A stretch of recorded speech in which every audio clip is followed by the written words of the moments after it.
A new fiscal year for 2020 is about to commence, and President Muhammadu Buhari is set to present to the National Assembly budget estimate for the next fiscal year.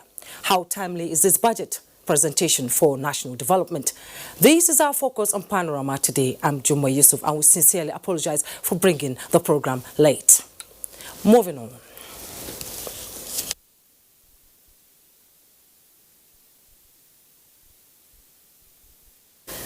Information and Culture Minister Lai Mohammed has assured that in the next level of President Muhammadu Buhari's administration, the culture and tourism sector will be given all the desired attention to make it play the critical role and contribute to the nation's economic growth. The minister stated this at a media briefing in Lagos. Anthony Fossen reports. Briefing members of Travel Journalists and Arts and Cultural Writers Association of Nigeria, the minister first chronicled achievements in the sector during the last dispensation, which laid a solid path for sustainable growth.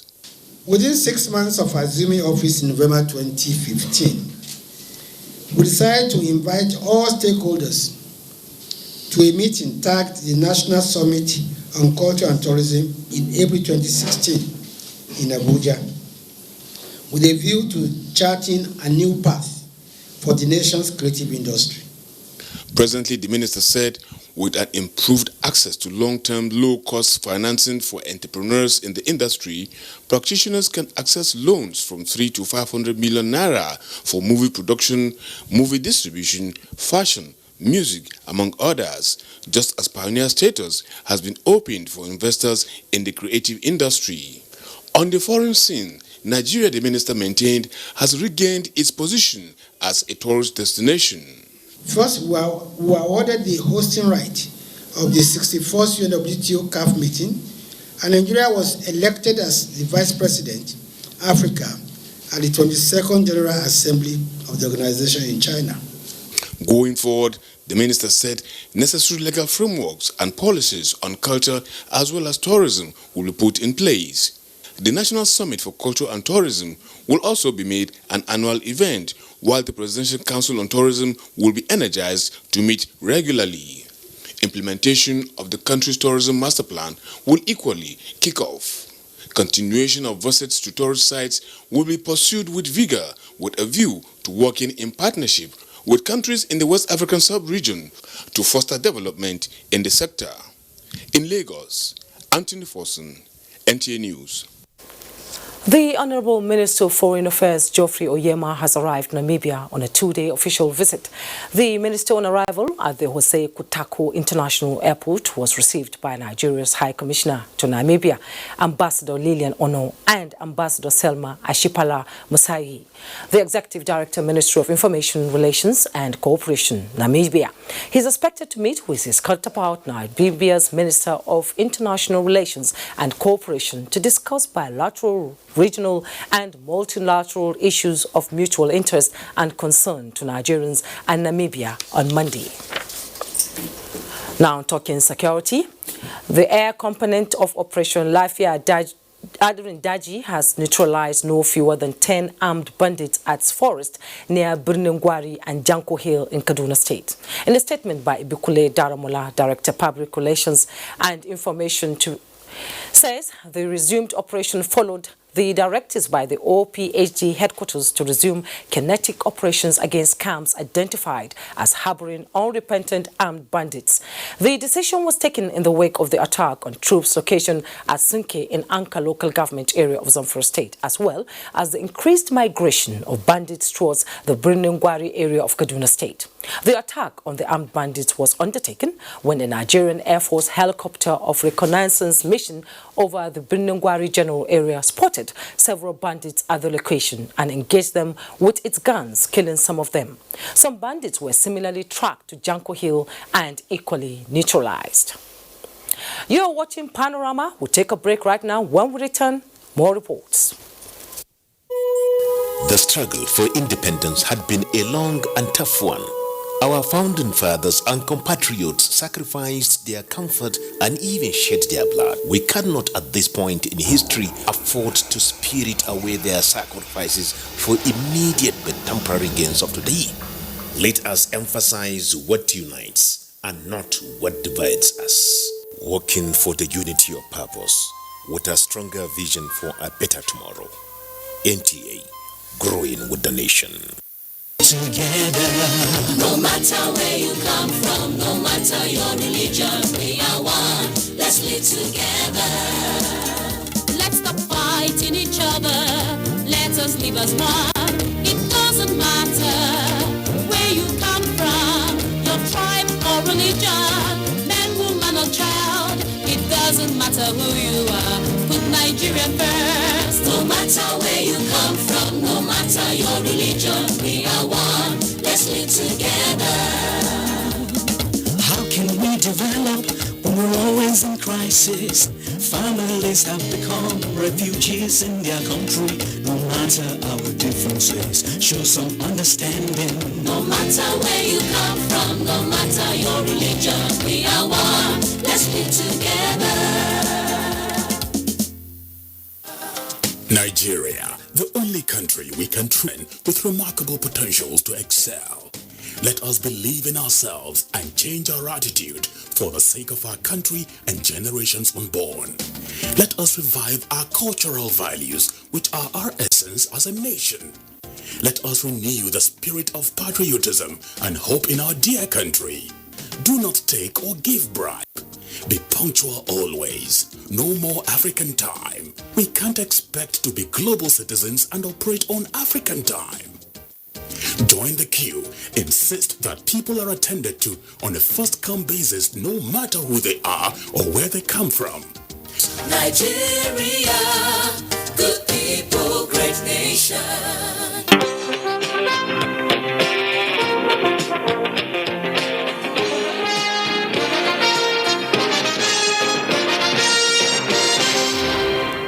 You are watching Panorama on NTA Network, and we are live in Abuja. The extraordinary Federal Executive Council meeting is now holding at the Presidential Villa this Monday. A statement by the Presidential Advisor on Media and Publicity, Femi Adesina, said the meeting is to put finishing touches to the 2020 budget, which will still be presented to the National Assembly by 2 p.m. on Tuesday. And now to talk more on the 2020 budget is Dr. Emeka Okenko, Development Analyst. You're welcome to Panorama. Pleasure to be here. Thank you very much. President Buhari is set to present the 2020 budget to the National Assembly. How timely is it? Very timely. Very heartwarming. Very soul-lifting. Okay, because it simply means that we now might be able to now start running what we call our annual budgets. Yes. Okay, because if we get the budget passed probably by the end of December, then we can actually now start a fiscal year that starts by January, and then probably now rounds up, at about November, when mop-ups, are beginning, should commence. So I think it's very, very timely, and it's very commendable. Okay, so as a developmental economist, looking at the economy of this country, what do you think the budget should give priority to? Capital expenditure or otherwise? I think what it is, let's take a little peep into the process that's gotten us to where we are. And I remember that there's what they call the MTEF, the Midterm Expenditure Framework, that actually a 3-year plan, that now guides your budgeting, processes. And it's also heartwarming, if I might keep repeating the word, that for the first time in a long time, we actually had some, very robust debate around the MTEF. But two things had come out of it. And this is where I think we might be able to take a little bit of a look in. One, that the Senate is now proposing that we move the oil benchmark from the proposed $55 per barrel to $57 per barrel. They're also saying that they would like a government to move the revenue target of the Nigerian Customs Service from about 934 billion to about 1.5 trillion. Okay. For me, the target, if we put all these things into one council that's been created by government, which is the National Food Security Council, chaired by the president, it will make my day. Okay. Because for me, national security is all about food security. If we are not food secure, Babu, You know, they say a country that cannot feed its people is still not developed. But I think this present administration is trying hard in the agricultural sector. And talking about previous budgets that have been, have been affected by delayed passage, which made it difficult to implement. So what are you suggesting for the National Assembly, how to expedite the economic development perspective of the budget? I think it's just not the presentation that's the devil is in the details, they say. I think it's at the committee level. I think they should timeline what times ministries, departments, and agencies, should come and do their defenses. And I think in doing this, let them involve the executive in this process. What I mean is involve the budget office. I think they should be part of whatever deliberations that are being held. Okay. So instead of now going back and forth, let them agree on this, and then whatever proposals or whatever gray areas that needs to be ironed out should be ironed out at that committee level, so that the people from the budget office of the presidency, who should be part of every budget defense now, would have gone back, to go and prepare the minds of the executive on agreements on going. Because I think all this delay is all about, we don't agree on this, we don't agree on this. But if you're going to be running what we call the demand-based budget, which is what government has always proposed, I always tell people that I'm not very excited about budgets when they are at the initial stage like they are now. I get more worried when it now begins to go through this process of turning it into a bill. Okay? And for me, until we're able to understand that budgets are just figures, budgetary figures that are captured in figures, and we're able to now start doing develop what to call an implementation plan that is cast somehow in stone. Okay? And we move away from environment. We must be able to now segregate our budgeting system to identify those areas of our economy that are foundational. Everybody doesn't have to start spending money at the same time. Okay? Now, we must be able to also now find those areas where we are able to now increase our social spending on social infrastructure that can have returns on investments. Okay? Now, we treat social infrastructure as free lunch. Okay, until we're able to know that it is important that we have a transport system that makes people now contribute to national development by paying for transport cost. We should be able to now have these social services that work and then be able to save us the money that we're spending and wasting in medical tourism. If we get this right, and so what am I trying to say? Those foundational sectors of the economy must be the ones that we must do a lot of what we call hedge funding to be able to now unlock, the second level. So as the budget is being presented tomorrow based on the recent increase in oil, which you mentioned earlier, so do we expect a bigger budget proposal? I don't think it's the size of a budget that should worry us, because the Senate is the National Assembly is trying to increase from the 10 trillion we have now to about 10.7 trillion. You can have a 200 trillion naira budget. But what matters is how much of that money are you able to expend, and then we should also be focusing on how much percentage of these monies are going into infrastructure. But then it's just not infrastructure. You must be able to look at infrastructure from two broad levels. One, what we call social infrastructure. Two, what we call critical infrastructure. So which of this infrastructure is critical and which of it is social? Okay, and then which comes first? So you could have a budget outlay of 10 trillion, like everybody now says, until it captures the woman who sells pepper, until it captures you in this studio reading this news, vis-a-vis how it affects your school fees for your children, vis-a-vis how it affects your transportation, vis-a-vis how it affects health, vis-a-vis how it affects my salary. Oh yes, it doesn't make any sense to you.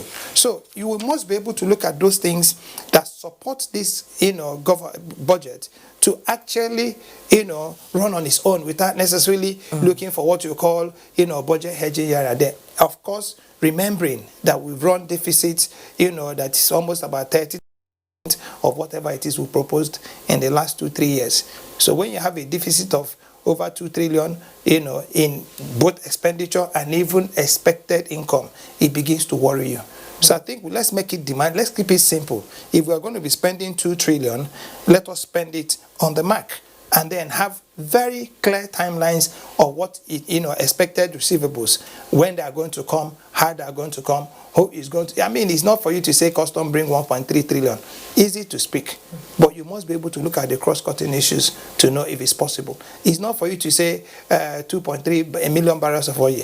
There are a lot of what you call incidental challenges to achieving a lot of these things that we're proposing in our budget. So I think we should focus on, only for me, food security as a first basis for national security. The moment we are able to achieve food security and achieve social inclusion, trust me, every other thing will fall in.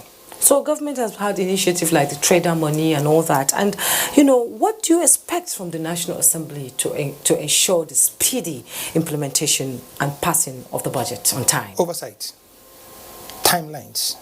Let's begin to timeline our engagements. Okay? You just don't come in and speak grammar. People should be able to now come in with what you call calendars that can be timed.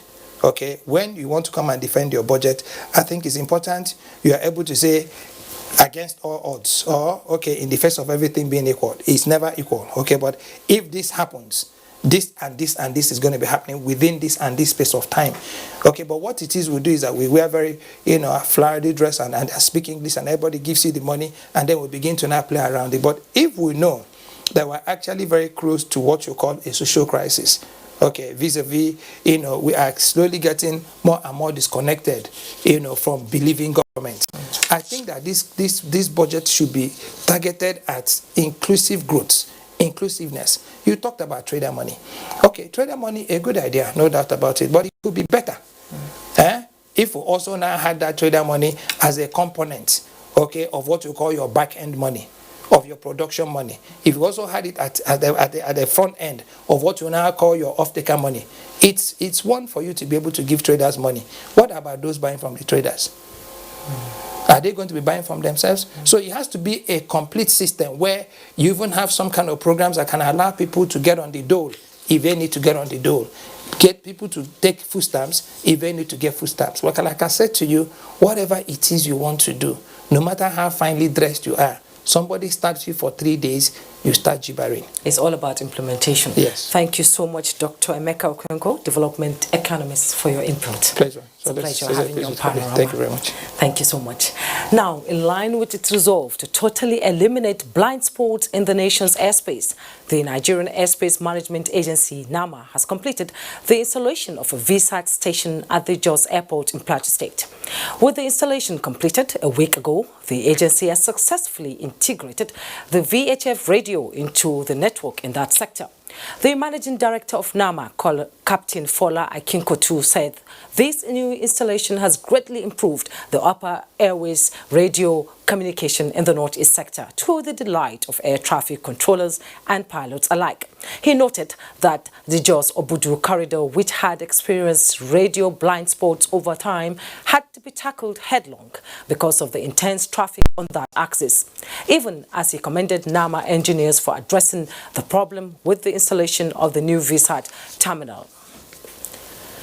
Now, more than 140 countries are at the Gulf Information Technology Exhibition GITEX 2019, which has commenced with much fanfare in Dubai, where Nigeria has exhibited an indigenous innovation.